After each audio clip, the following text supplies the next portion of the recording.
All right, let me talk about Sakamoto Days Season 2. Is it good? Which is the most important, question. Yeah, yeah, it's good. I recommend it.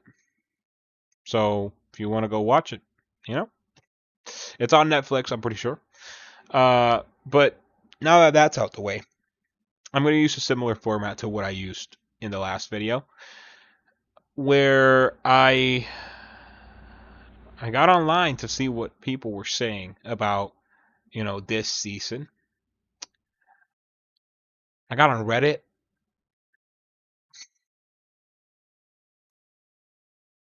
I guess it's better than Twitter. That's what I can say. It's slightly better than Twitter. But anyways, I gathered up 5 positive points about this season and 5 negative points about this season. Now listen, um, I'm gonna have a little bit more community interaction and reach out to you in the audience. Whatever you don't agree with or whatever you do agree with, you're free to leave it down in the comments. Okay, let's start off with the positive side. Number one, some people think that this season has better animation. Okay, in my opinion, I can agree with that. Especially with the old guy with the katana that he just slices up stuff. That animation is smooth. So yeah, the action scenes in this season definitely do look a little bit smoother, yeah, than last season. I can agree with that. Second point, character growth. Now this one's an obvious because every story that keeps going on, that continues, is going to have some character growth, no matter what story it is. Yes, I agree with that. The characters in this season, especially Sakamoto, the main character, the main guy, I feel like are more developed. So that's good. Third point, interesting storylines. Yes. Yes, but I'm a little bit disappointed. With the serial killers and the death row inmates, whatever you want to call them, the 4 people that were sent to kill Sakamoto and the Order.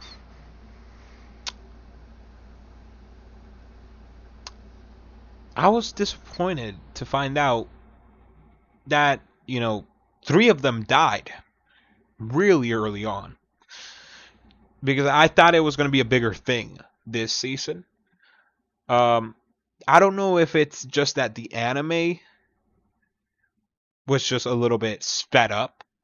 I don't know if in the manga their deaths were more, slow, like not they died so fast. I thought they were going to be a bigger thing. I thought they were going to be like a bigger enemy, a bigger challenge. But in the end of the day, at the end of the day, the Order, took them out pretty easily, which was kind of disappointing. But yeah, I can agree with that. You know, there were engaging plots, with intense. What can I say that's gonna make me sound smart and qualified? With intense villain confrontations. There we go. There were a lot of engaging plots with intense villain confrontation in this season. Oh my god. Perfect. 4.4. The good humor. Yeah, this show has always had pretty good humor. So I agree with that. This season again did a pretty good job at balancing action with comedy. It balanced action with comedy well. Number five, positive messages. So in this season, we see more of family, rest in it, just family themes. But also, we kind of see a little bit of a redemption with the death row inmate apart because he's changed his ways pretty fast too. I mean, he was messed up in the head, so it kind of does make sense. But yeah, Sakamoto, after he defeated apart, Sakamoto took him in, and now he's apart is on Sakamoto's side. So that's nice. Yeah, there's a little theme of redemption there. I like that. Yeah, positive messaging. Great. Yeah, I agree with that. Now let's talk about the negatives of this season. Number one, and I heavily agree with this one. Low stakes. What this means is that fights feel less intense because or due to easy character survival. I mean, I it, it's not plot armor, but it's plot armor. You know, um, like I wish in some of these fights I would have felt like, whoa, like Sakamoto might actually lose here.